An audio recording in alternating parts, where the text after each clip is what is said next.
Olá pessoal, meu nome é Claudinei Prieto, eu sou autor do best-seller Wicca, a Religião da Deusa, e você está na coluna Encontro Sagrado.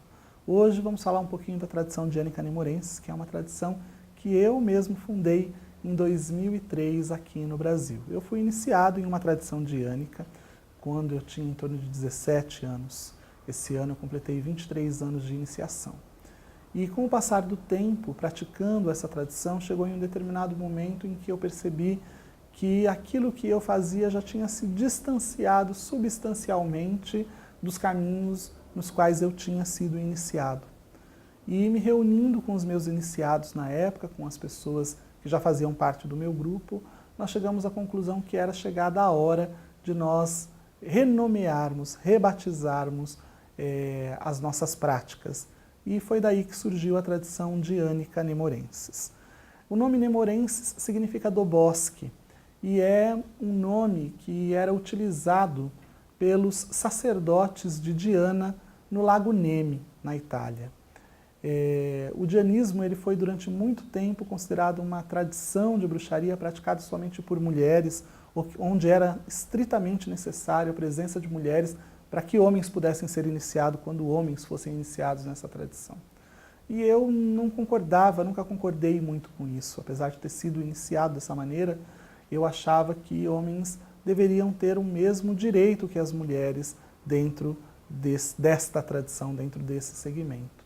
E nas minhas pesquisas, ao longo de todos esses anos, eu descobri que a Ártemis, que é uma deusa selvagem de sacerdócio único e exclusivamente feminino, existiu um momento na história em que ela teve um sacerdote masculino nessa região do Lago Nemi, e ele era chamado de Rex Nemorensis, ou seja, o rei do bosque. Então o nome Nemorensis ele serviu de inspiração para a gente nomear essa nova expressão do dianismo que estava surgindo, aonde homens e mulheres tinham exatamente o mesmo direito e estavam em pé de igualdade, finalmente, depois de tanto tempo na história do dianismo. Eu acredito que a tradição diânica nemorensis tenha sido uma das primeiras, se não a primeira tradição, a dar ao homem o direito de iniciar homens e mulheres dentro de uma expressão diânica de espiritualidade. Qual é a diferença do dianismo para as outras tradições de bruxaria? No dianismo nós damos muita ênfase à figura da deusa. A deusa ela é o centro de todas as coisas. Enquanto em algumas outras tradições de bruxaria, deusa e Deus são celebrados em pé de igualdade, têm a mesma importância, no dianismo e nas tradições diânicas, a deusa ela é o foco da espiritualidade. O Deus tem a sua importância, mas ele é celebrado de forma secundária.